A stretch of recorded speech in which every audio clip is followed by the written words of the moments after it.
This is quite the story from Vice News. Apparently, unemployed Americans are resorting to extreme measures and techniques in order to survive the COVID economic depression. We think of cartels as highly organized criminal enterprises, and they are. But for most of their labor force, the drug trade is just work. And it's work that remained available even during the pandemic. That's what drew in this American woman, who was recruited to drive meth into the US. She lost her job early in the pandemic and didn't qualify for unemployment, leaving her with few options to support her children. So which side of the border do you live on?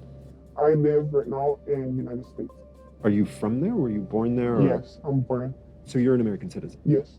I know a lot of people who live along the border often kind of live on both sides, right? They have family on both sides. They go back and forth pretty often. Yeah, I used to live next to the border, so it would be easy for me to come and go.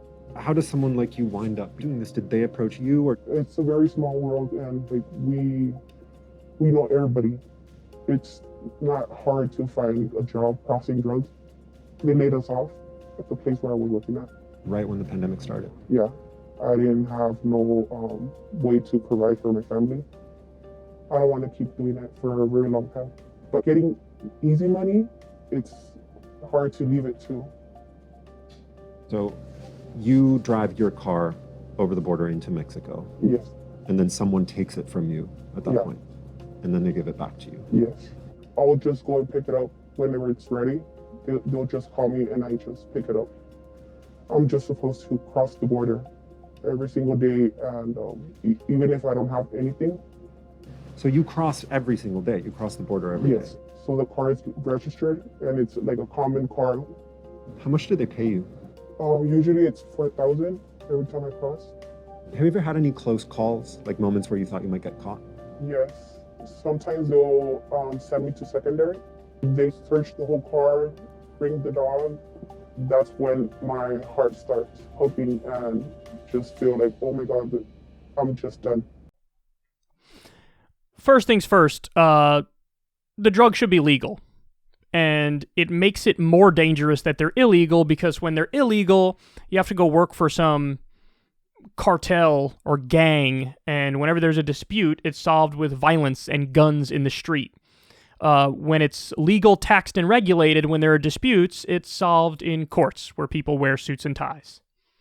So the fact that it's a black market makes it way more dangerous. So that's first things first. But beyond that, this is a total and utter failure of the U.S. government, a complete abdication of responsibility. Because we have a pandemic, we have a giant economic downturn that I think it's fair to call depression, and the people are not being sufficiently cared for. And remember, people pay taxes. So when you talk about cutting stimulus checks, in most cases, people are just getting back their own money. You know, there are plenty of people who will net receive more money, but that's okay. Especially at a time like this, where there's extreme pain out there. And listen, there would be fewer people turning to measures like this if we had a recurring UBI check, if we had a recurring stimulus payment so that people could pay the bills and get by. Way more people would be able to, when the economy was shut down, just sit at home and do whatever just to pass the time. When you see this, it really makes you feel like we live in a failed state, doesn't it? There's a pandemic, there's a depression, the government is not providing, and U.S. citizens are turning to measures like this. People, and they make clear in this is people who normally wouldn't ever do this, but since the money issues are so extreme, people are turning to this. We were telling you, before the pandemic, it was nearly 80% of the American people who were living paycheck to paycheck. Imagine what it's like now. 40% of the country was food insecure, according to an article from 2 or 3 months ago. 40% of the country. That's mind-boggling. 30% couldn't pay, rent or their mortgage. And now we have the temporary freezes on it, but what happens when those protections are gone?